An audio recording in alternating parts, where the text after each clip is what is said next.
Hello, मैं हूं विनय कुमार गुप्ता। आप सभी का स्वागत है हमारी YouTube channel point to be noted में। अगर वीडियो आपको अच्छी लगे तो लाइक करिए, शेयर करिए, वीडियो को पूरा एंड तक देखें। अगर आप चैनल पर नए हैं तो चैनल को सब्सक्राइब करें। वीडियो का अगला नोटिफिकेशन प्राप्त करने के लिए बेल आइकन को दबाना ना भूलें। हम लोगों ने इसके पहले लेक्चर में जो है वंशानुक्रम और वातावरण के बारे में अध्ययन किया था, जो मनोविज्ञान के कार्यक्षेत्र के अंतर्गत आता है। अब हम अगले कार्यक्षेत्र के बारे में चर्चा करेंगे और वो अगला कार्यक्षेत्र है जो बाल विकास की अवस्थाएं। तो चलिए शुरू करते हैं। बाल विकास की अवस्थाएं जानने से पहले हम जान लेते हैं बाल विकास होता क्या है, उसका अर्थ क्या होता है, बाल विकास में किया क्या जाता है। जैसा कि शब्द से ही स्पष्ट है कि बालक का विकास जो है वो किस अवस्था में किस प्रकार हो रहा है या किस प्रकार होता है, इन सब चीज़ों का अध्ययन हम बाल विकास में करते हैं। एक मनोवैज्ञानिक थे बर्क। उन्होंने बाल विकास की एक परिभाषा दी थी जो इस प्रकार है: बाल विकास मनोविज्ञान की वह शाखा है जिसमें व्यक्ति की जन्म पूर्व अवस्था से परिपक्वावस्था तक होने वाले सभी परिवर्तनों को स्पष्ट किया जाता है। मतलब बालक जब जन्म लेता है उससे पूर्व की अवस्था से, जब वो गर्भ में रहता है तब से लेके परिपक्वावस्था तक उन सब चीज़ों को स्पष्ट किया जाता है। यही हमारा जो है बाल विकास का अध्ययन कहलाता है। बाल विकास में हम इन्हीं चीज़ों का अध्ययन करते हैं। एक और मनोवैज्ञानिक थे जिन्होंने क्या कहा, क्रो एंड क्रो मनोवैज्ञानिक थे जिन्होंने बाल मनोविज्ञान की परिभाषा दी। कहा कि बाल मनोविज्ञान वह वैज्ञानिक अध्ययन है जो व्यक्ति के विकास का अध्ययन गर्भकाल के प्रारंभ से किशोरावस्था की प्रारंभिक अवस्था तक करता है। तो इनके अनुसार जो है, इन्होंने ये कहा कि बाल मनोविज्ञान में हम बाल विकास का अध्ययन कब से कब करते हैं? गर्भकाल के प्रारंभ से किशोरावस्था के प्रारंभिक अवस्था तक। मतलब इसमें जो है हम बाल विकास में केवल किशोरावस्था तक ही अध्ययन करते हैं, किशोरावस्था के बाद का अध्ययन हम नहीं करते हैं। इससे पहले एक चीज़ और जान लेते हैं कि जो बाल विकास है इसको पहले जो है मनोवैज्ञानिकों ने बाल मनोवैज्ञानिक के नाम के विषय से जानते थे। ये मनोविज्ञान के अंतर्गत आता था बाल मनोविज्ञान। जब इसका जो है अध्ययन विस्तृत रूप से होने लगा तब इसका नाम जो है वो बदल के बाल मनोविज्ञान से बाल विकास कर दिया गया। अब हम आते हैं बाल विकास विषय में जो उपयोगी उपागम या विचार पद्धतियां हैं। मतलब बालक विकास का जब हम अध्ययन करते हैं तो हम किस किस उपागम का उपयोग करते हैं वो हम जान लेते हैं। पहला है हमारा प्रयोगात्मक उपागम, एक्सपेरिमेंटल अप्रोच। इसका उपयोग हम बाल विकास के अध्ययन में करते हैं। प्रयोगात्मक उपागम, एक्सपेरिमेंटल अप्रोच। इसमें क्या होता है कि बालक की हर अवस्था में जो भी समस्याएं आती हैं तो उस समस्या के आने का कारण क्या है, इसका अध्ययन हम जो है प्रयोगात्मक उपागम के माध्यम से करते हैं। मतलब पता लगाया जाता है कि बालक के अंदर जो भी समस्याएं उत्पन्न हो रही हैं, जो वो कोई भी गतिविधि या कार्य कर रहा है, वो तो कार्य करने या उसकी समस्याओं का कारण क्या है, ये जानने का प्रयास करते हैं इसमें प्रयोगात्मक उपागम के माध्यम से। तो सीटेट में इस टाइप के भी क्वेश्चन बनते हैं, जैसे प्रयोगात्मक उपागम किससे संबंधित है, कार्य कारण संबंध, फिर और 2-4 ऑप्शन दे देगा। तो याद रखना कि प्रयोगात्मक उपागम जो है वो कार्य से संबंधित है। किससे? कार्य से संबंधित है प्रयोगात्मक उपागम। अगला है हमारा दैहिक उपागम, फिजियोलॉजिकल अप्रोच। दैहिक उपागम या फिजियोलॉजिकल अप्रोच। अब इस दैहिक उपागम से ही स्पष्ट है कि हमारी शरीर के अंदर जो भी गतिविधियां होती हैं, जो भी संवेग उत्पन्न होता है, जो भी क्रियाशीलता होती है, वो किस वजह से होती है, ये हम दैहिक उपागम से जानते हैं। तो जब शारीरिक वृद्धि, विकास और स्वास्थ्य जो है ये बालक के हार्मोन्स और ग्रंथियों की क्रियाशीलता से संबंधित है। जब बालक का विकास होता है, शारीरिक वृद्धि होती है, तो ये इन सब चीज़ों का संबंध किससे होता है? हार्मोन्स और ग्रंथियों की क्रियाशीलता से संबंधित होते हैं और इसी के द्वारा संचालित भी होते हैं। हमारे अंदर जो भी गतिविधि हो रही है, जो हम सोच रहे हैं, सब हार्मोन्स और ग्रंथियों की क्रियाशीलता की वजह से होती है। तो बाल विकास को जो है हम दैहिक शास्त्र, फिजियोलॉजी के द्वारा भी समझा जा सकता है। बाल विकास को जो है हम दैहिक शास्त्र के आधार पर भी समझ सकते हैं कि बालक का विकास जो है किस किस अवस्था में क्या क्या परिवर्तन आता है, क्या क्या लक्षण उत्पन्न होते हैं, क्या क्या उनकी रुचियां उत्पन्न होती हैं। तो ये हम दैहिक शास्त्र से भी जान सकते हैं, क्योंकि जो हमारे अंदर बायोलॉजिकल प्रोसेस से जो क्रिया होती हैं, इन सब का सीधा संबंध होता है हमारे मानसिक आत्म से। मतलब हमारी मानसिक गतिविधियां जैसी होंगी, जैसा हम सोचेंगे, वैसा हमारे द्वारा कार्य होगा। अंदर वैसी ही गतिविधियां उत्पन्न होती रहती हैं हमारे मानसिक गतिविधियों के आधार पे। तो जैविक आत्म जो होता है, बायोलॉजिकल सेल्फ, और मानसिक आत्म, साइकिक सेल्फ, ये एक दूसरे से घनिष्ठता के साथ संबंधित होते हैं।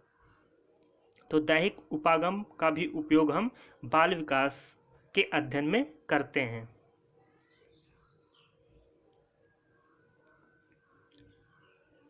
तो गर्भकालीन शिशु और नवजात शिशुओं, गर्भकालीन शिशु और नवजात शिशुओं के व्यवहार के संबंधित समस्याओं का समाधान मुख्य रूप से हम दैहिक उपागम से के द्वारा भी करते हैं। जो गर्भस्थ शिशु होते हैं या नवजात शिशु जो जन्म लेते हैं, उनके व्यवहार से संबंधित जो भी समस्याएं आती हैं, उसका समाधान हम इसी दैहिक उपागम के माध्यम से करते हैं या दैहिक शास्त्र के माध्यम से भी करते हैं। अगला हमारा है विकासात्मक उपागम, इसको बोलते हैं डेवलपमेंट अप्रोच। विकासात्मक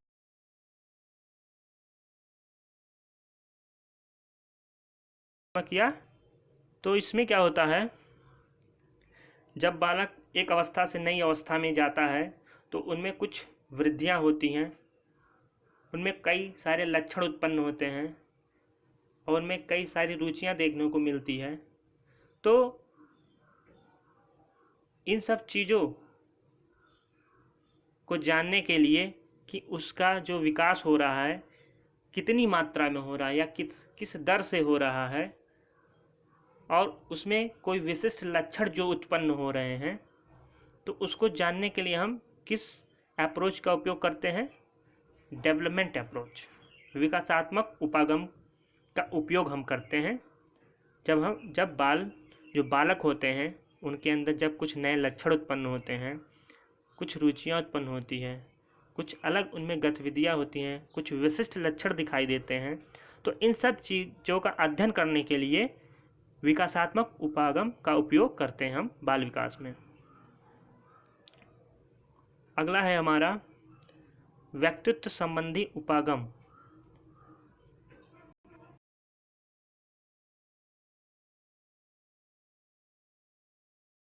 पर्सनालिटी अप्रोच का उपयोग भी हम बाल विकास के अध्ययन में करते हैं। क्यों?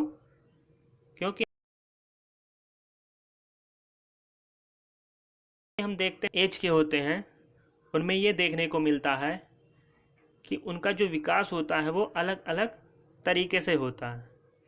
उनका व्यक्तित्व कैसा भी हो, उनका व्यवहार भिन्न भिन्न होता है, वो एक तरह से बिहेव नहीं करते हैं। तो इसके अध्ययन के लिए हम किस अप्रोच को अपनाते हैं? वो व्यक्तित्व संबंधी उपागम या पर्सनालिटी अप्रोच को अपनाते हैं। व्यक्तित्व के शील गुणों के आधार पर व्यक्ति के समायोजन का मतलब कि जो बालक है वो एक इन्वायरमेंट में रहता है और उसको जब दूसरे इन्वायरमेंट में रहना पड़ता है तो वो किस तरह दूसरे इन्वायरमेंट को एडॉप्ट करता है, अपने आप को ढालता है उस इन्वायरमेंट में, उसी को बोलते हैं समायोजन। समायोजन आवृत्तियों और आदतों आदि के संबंध में भविष्यवाणी की जाती है। तो व्यक्तित्व संबंधी उपागम के माध्यम से जो है या भविष्यवाणी की जाती है कि आगे चलकर जो बालक के अंदर क्या गुण विकसित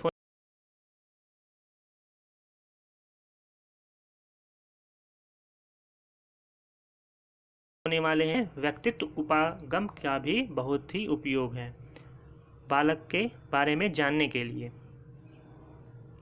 अगला है हमारा एक विशिष्ट अध्ययन प्रणाली के रूप में बाल विकास विषय, child development as a special study approach. बाल विकास को एक विशिष्ट अध्ययन के रूप में भी हम देखते हैं, क्योंकि बाल विकास हमारा एक अलग सब्जेक्ट बन जाता है, उसको एक अलग रूप देख के उसका अध्ययन हम करते हैं। तो इसमें क्या है, बाल विकास विषय बाल मनोविज्ञान का ही एक विकसित रूप है। बाल विकास विषय क्या है? बाल मनोविज्ञान का एक विकसित रूप है जिसकी अपनी विशिष्ट अध्ययन प्रणाली है। ये अपना एक अलग सब्जेक्ट ही है जो हम लोग उसके बारे में बालक के विकास के बारे में अध्ययन करते हैं। बाल विकास की जो विकासात्मक प्रकृति वाली समस्याओं का अध्ययन जो है हम दो प्रणालियों से करते हैं। बालक के अंदर जो समस्याएं उत्पन्न होती हैं, विकासात्मक प्रकृति वाली समस्याएं, जैसे उसका वजन, लंबाई, ये सब जो है, या उसकी शारीरिक विकास, मानसिक विकास, नैतिक विकास, इन सब चीज़ों में जो समस्याएं आती हैं उसका अध्ययन दो प्रणालियों के द्वारा किया जाता है। एक प्रणाली है हमारा समकालीन अध्ययन प्रणाली, एक हमारा है दीर्घकालीन अध्ययन प्रणाली। तो समकालीन अध्ययन प्रणाली में जो भी अध्ययन किया जाता है वो केवल अनुमान लगा के किया जाता है कि बच्चा ऐसा हो सकता है, कोई क्लियर नहीं, स्पष्ट नहीं होता है कि बच्चा ऐसा ही होगा। तो इसके द्वारा अध्ययन में जो भी बालक के विकास का अध्ययन किया जाता है वो केवल अनुमान मात्र के आधार पर किया जाता है। और दीर्घकालीन अध्ययन प्रणाली में क्या होता है, इसमें क्रमिक विकास का अध्ययन संभव है। कहने का मतलब इसमें क्रम से बालक के विकास का अध्ययन किया जाता है कि बालक का जो एक अवस्था से दूसरे अवस्था में आता है तो उसका विकास कैसे हो रहा है, क्या उसमें अलग अलग लक्षण उत्पन्न हो रहा है, क्या उसमें एक विशिष्ट गुण है जो उसे आगे चलकर उसी गुण की वजह से वो पहचाना जाए। तो कहने का मतलब दीर्घकालीन अध्ययन प्रणाली लंबी प्रक्रिया है, इसमें क्रमिक विकास का अध्ययन किया जाता है। अगला है कि बहुत सारे ऐसे मनोवैज्ञानिक हुए जिन्होंने क्या कहा कि जो विकासाएं हैं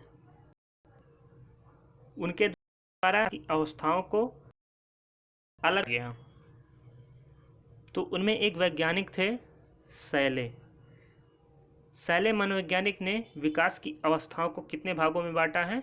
3 भागों में। कितने? 3 भागों में बांटा है।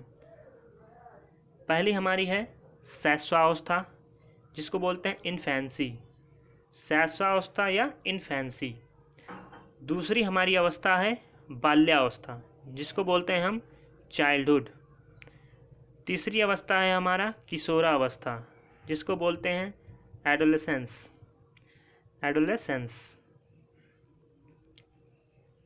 तो सैले ऐसे मनोवैज्ञानिक थे जिन्होंने विकास की अवस्थाओं को 3 भागों में बांटा है। फिर अगले मनोवैज्ञानिक हैं रॉस। रॉस ने विकास की अवस्थाओं को कितने भागों में बांटा है? 4 अवस्थाएं। इन्होंने 4 अवस्थाएं बताई हैं विकास की। पहली कौन सी है? शैशवावस्था, इन्फेंसी बोलते हैं, इन्फेंसी। पूर्व बाल्यावस्था, प्री चाइल्डहुड बोलते हैं। तीसरा हमारा उत्तर बाल्यावस्था, इसको पोस्ट चाइल्डहुड बोलते हैं। चौथा है हमारा किशोरावस्था, इसको एडोलेसेंस बोलते हैं।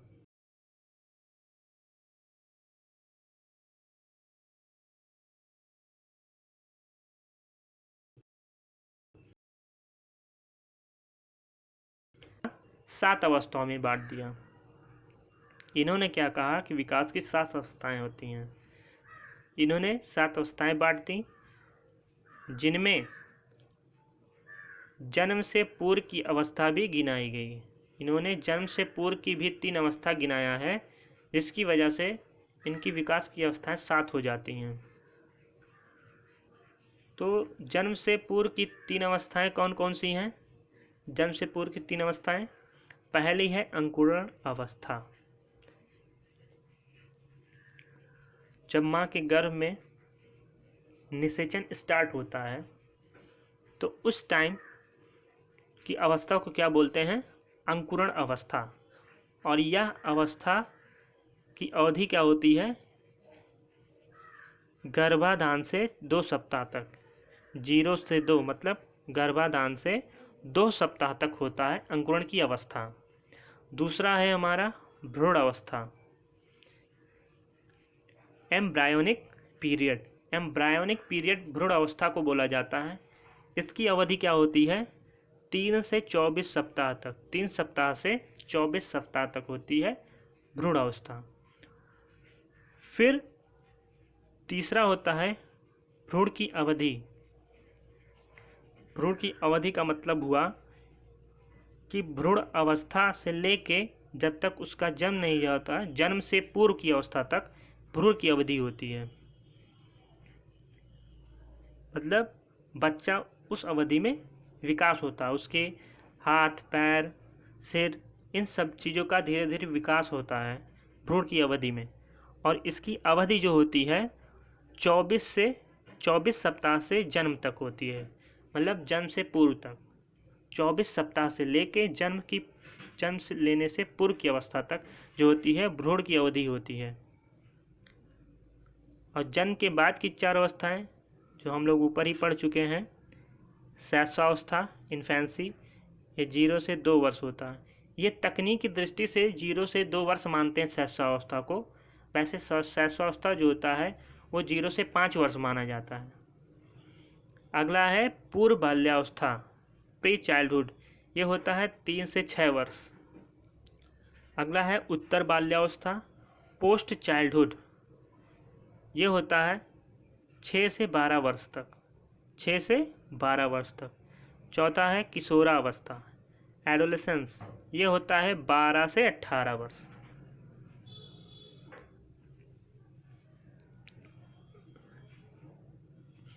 अब इतने सारे जो मनोवैज्ञानिक थे, इन्होंने अपने अपने तरीके से विकास की अवस्थाओं को बताया। इन सब को ध्यान में रखकर हम विकास की निम्न अवस्थाओं को प्रमुख मान सकते हैं या माना जाता है। पहला है हमारा गर्भावस्था या प्रसव पूर्व की अवस्था। तो प्रसव पूर्व की अवस्था क्या होती है? ये गर्भाधान से जन्म तक जब निषेचन की प्रक्रिया होती है उसके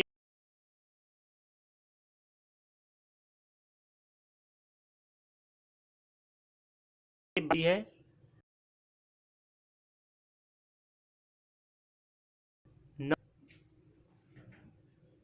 या क्या हम बोल सकते हैं 280 दिन, या इसी को हम कह सकते हैं 40 सप्ताह।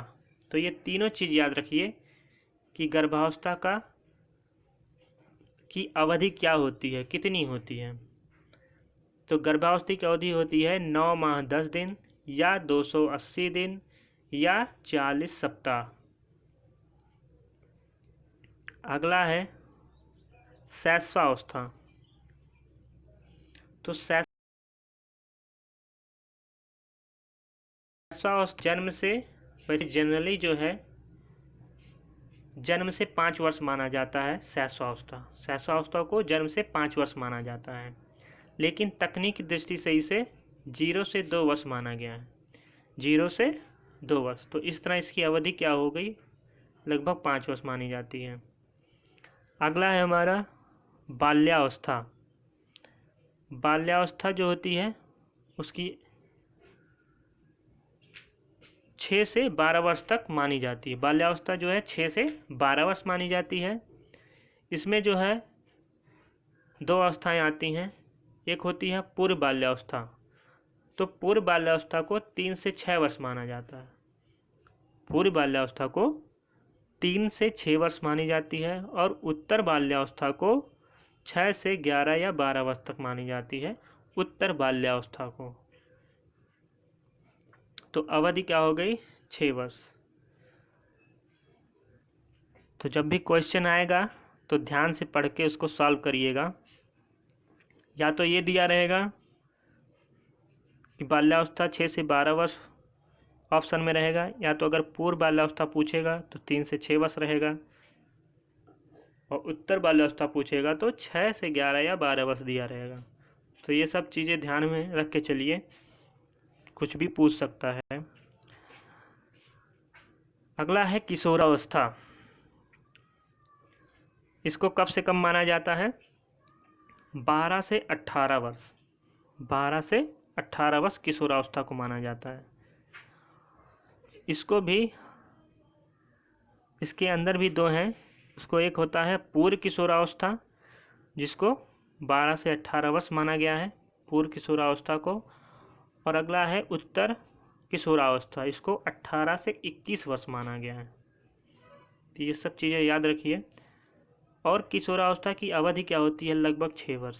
वही 12 से 6, 18 के बीच क्या हुआ, 6 वर्ष। इसके बाद जो होती है वो प्रौढ़ावस्था आती है। वर्ष से अधिक अवधि क्या होती है, लगभग 60 वर्ष तक मानी जाती है प्रौढ़ावस्था। 18 वर्ष से लेकर 60 वर्ष की जो अवस्था होती है वो प्रौढ़ावस्था में गिनी जाती है। लेकिन बाल विकास में जो है हम प्रौढ़ावस्था का अध्ययन नहीं करते, केवल किशोरावस्था तक ही हम बाल विकास में अध्ययन करते हैं।